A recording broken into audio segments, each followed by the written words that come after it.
mundo, existem mais de 10.000 religiões, com credos totalmente distintos. Diante disso, muitas vezes nós, católicos, somos questionados: como saber que a nossa religião é a verdadeira? O que diferencia a doutrina católica de tantas outras crenças religiosas e das superstições presentes na Terra? Alguns outros, seja por ignorância ou por má vontade, afirmam que todas as religiões são iguais e igualmente verdadeiras. Segundo esse absurdo ponto de vista, ser cristão ou satanista, por exemplo extremo, não passaria de uma opção individual, e assim, independente dela, bastaria ser uma boa pessoa para obter a salvação. Estes condicionam sua fé a algum fator meramente cultural. Temos aí os famosos católicos do IBGE, isto é, pessoas que se declaram católicas, mas não conhecem quase nada sobre a religião, e se declaram assim, simplesmente por questões familiares, ou por convenção social. No sentido contrário, embora o fator familiar e cultural seja importantíssimo, no caso das crianças, que são ainda imaturas, para meditar racionalmente sobre assunto tão sério, um católico maduro, ao ser questionado sobre o porquê de seguir a Cristo e ser membro da sua igreja, deve sair da resposta infantil, do porquê a minha opção, ou porquê mamãe e papai o são, e demonstrar com clareza e firmeza a razão pela qual escolheu aderir ou permanecer no catolicismo. Foi neste sentido que nos orientou o apóstolo: estar sempre prontos a responder para a vossa defesa, a todo aquele que vos pedir a razão de vossa esperança. Quais são, afinal, os motivos que diferem a doutrina católica das demais superstições religiosas? É o que veremos e analisaremos neste estudo. O problema do relativismo. Relativismo religioso é uma espécie de doutrina travestida de neutralidade, mas que não passa da mais pura insanidade. Ensina que todas as religiões são igualmente boas e verdadeiras, e que, ao mesmo tempo, nenhuma poderia ser considerada verdadeira. Para os seus adeptos, os credos religiosos individuais se devem a fatores meramente culturais, sendo definidos exclusivamente pelo meio onde se vive. O relativismo exclui o caráter filosófico da religião, resumindo-a a uma mera tradição humana, passada de pai para filho, assim como a escolha de um time de futebol torna descartável e irracional. O próprio relativismo é que, de fato, possui esses atributos. Os exemplos que poderíamos apresentar para demonstrá-lo são inúmeros. Como poderiam, por exemplo, tanto o catolicismo quanto o protestantismo serem igualmente verdadeiros, se, afinal, a Virgem Maria não pode ser ao mesmo tempo sempre virgem, como prega o catolicismo, e ter tido outros filhos com José, como prega o protestantismo? E como poderíamos dizer que corresponde à verdade crer que Deus é um só, como pregam as religiões monoteístas, mas também é verdade que existem milhares de deuses, como pregam os politeístas, como o hinduísmo? Como crer que nossa alma é imortal, como prega o catolicismo, imortal, como prega o adventismo, ao mesmo tempo? E como dizer que morremos uma só vez, como prega toda a religião de confissão cristã, e ao mesmo tempo que reencarnamos em outros corpos, como prega o espiritismo? Por óbvio, e por exigência da razão mais elementar, uma crença não pode ser tão verdadeira quanto outra que afirme o seu contrário. Para que uma seja verdadeira, a outra precisa, necessariamente, não ser.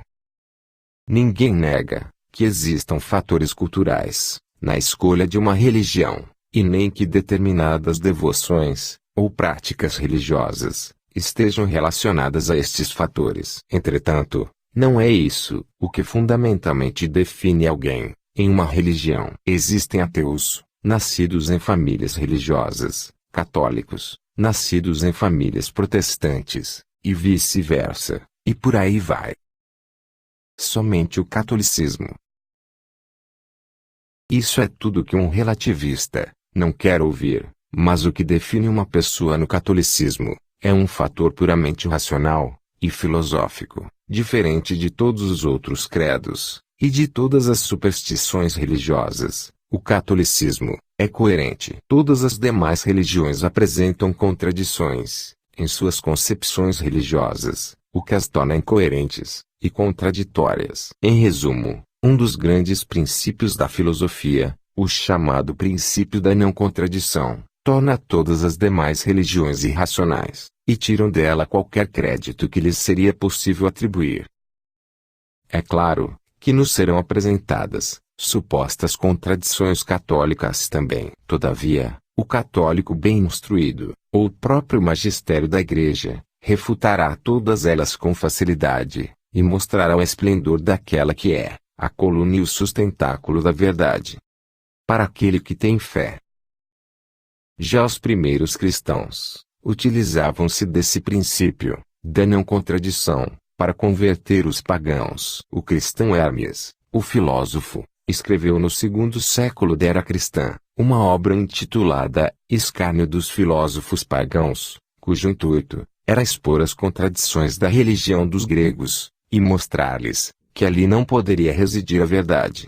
Vejamos, como exemplo, uma das inúmeras e claras contradições da principal corrente religiosa, derivada do catolicismo, o protestantismo. Ao mesmo tempo em que renegam a infalibilidade dos concílios católicos, utilizam o cânon do Novo Testamento, que foi proposto infalivelmente pelos concílios católicos de Hipona e Cartago no século IV. Já os ditos ortodoxos, ao mesmo tempo em que pregam que se deve respeitar a tradição apostólica, acreditam que não são obrigados a concordar com o que ensina a Igreja de Roma, nem mesmo com os padres dos primeiros séculos, os quais afirmam textualmente, com Santo Irineu de Leão, nascido no ano 130, com efeito, deve-se necessariamente estar de acordo com ela, a Igreja de Roma, por causa da sua autoridade preeminente, toda a Igreja, isto é, os fiéis de todos os lugares, porque nela sempre foi conservada, de maneira especial, a tradição, que deriva dos apóstolos. Já os espíritas, que, ao contrário do que pretendem, não podem ser considerados cristãos, já que negam a divindade de Jesus Cristo, por sua vez afirmam que devemos ser caridosos na terra, porque fora da caridade não há salvação. Mesmo acreditando que todos, independentemente de suas obras, renasceram até se tornarem espíritos de luz. Segundo esta doutrina, não houve sentido absolutamente nenhum no sacrifício de Cristo, já que nossa redenção virá infalivelmente por meio de uma sucessão de reencarnações. Além da clara impossibilidade, simplesmente matemática, da teoria da reencarnação, basta notar o grande crescimento demográfico na história do nosso mundo. É desnecessário dizer que não pode haver aprendizado, nem evolução do espírito, se, ao reencarnar numa nova identidade, o sujeito se esquece de tudo o que viveu e aprendeu na vida anterior. Como vemos, boa parte das principais doutrinas, ainda que procurem aparentar aspectos do catolicismo, são inconsistentes diante da sua própria lógica, e por isso podem, com razão, ser chamadas de falsas doutrinas. Não podemos, entretanto, obrigar alguém a pensar de maneira racional. Muitos preferem, e escolhem, crer naquilo que lhes convém, porque se sentem bem em determinado lugar, porque alguma doutrina lhes emociona, ou coisa que valha. Se alguém, após receber a justa instrução, mesmo assim recusa-se a ouvir a voz da razão, não pode a verdade lhe ser imposta. Deus mesmo, antes de tudo, respeita o nosso livre direito de escolha. É por isso que, ao condenar o relativismo religioso, o Vaticano lembrou que isso não tem a ver com a afirmação da liberdade religiosa. A afirmação da liberdade de consciência e da liberdade religiosa não está, portanto, de modo nenhum em contradição com a condenação que a doutrina católica faz do indiferentismo e do relativismo religioso. Condenações do magistério ao relativismo.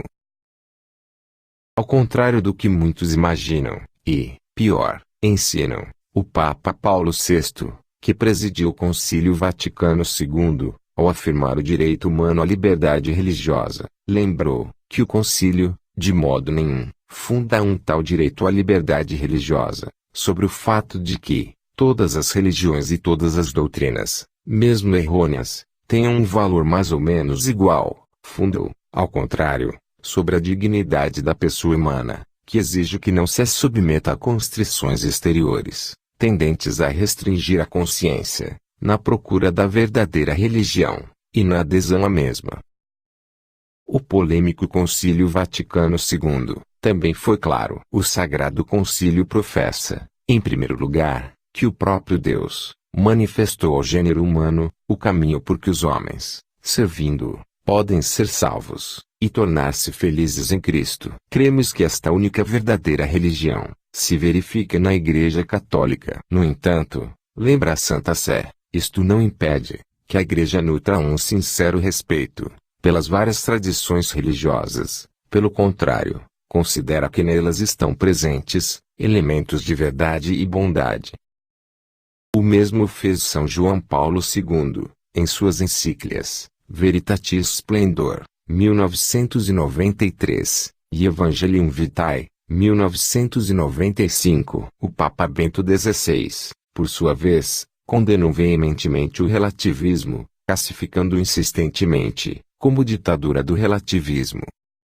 Por fim, vale lembrar que, no Catecismo da Igreja Católica, há um dogma de fé totalmente avesso ao relativismo, o extra ecclesia nulla salus. Fora da Igreja não há salvação, que também deve ser bem compreendido. Fora da Igreja, não há salvação. Como deve entender-se, esta afirmação, tantas vezes repetida pelos padres da Igreja, formulada de modo positivo, significa que toda salvação vem de Cristo cabeça pela Igreja, que é o seu corpo. O Santo Concílio ensina, apoiado na Sagrada Escritura e na tradição, que esta Igreja, peregrina na terra, é necessária para nossa salvação. De fato, só Cristo é mediador e caminho de salvação. Ora, ele torna-se-nos presente no seu corpo, que é a Igreja. Ao afirmar-nos expressamente a necessidade da fé e do batismo, Cristo confirma-nos, ao mesmo tempo, a necessidade da própria Igreja, na qual os homens entram pela porta do batismo. É por isso que não se podem salvar aqueles que, não ignorando que Deus, por Jesus Cristo, fundou a Igreja Católica como necessária, recusam-se a entrar nela, ou a nela perseverar. Conclusão. O Cristo jamais pregou verdades relativas, mas pregou verdades objetivas. Jesus é o caminho, a verdade e a vida. Ninguém vai ao Pai senão por ele. Não existe outro caminho, e outra verdade. Todo aquele que nega, conscientemente a Cristo, e sua Igreja, de acordo com ele mesmo, já está condenado. E para aqueles que dizem que Jesus não fundou religião, indicam-se as seguintes passagens. E eu te declaro, tu és Pedro, e sobre esta pedra edificarei a minha Igreja. As portas do inferno não prevalecerão contra ela. Eu te darei as chaves do reino dos céus. Tudo que ligares na terra será ligado nos céus, e tudo que desligares na terra será desligado nos céus. E, se recusar a ouvir também a Igreja, seja ele para ti, como um pagão, e um publicano. Devemos, sim, respeitar as opiniões alheias, e procurar conviver bem com todas as pessoas. Isto, porém, é diferente de aceitar tudo e considerar tudo, também como verdade.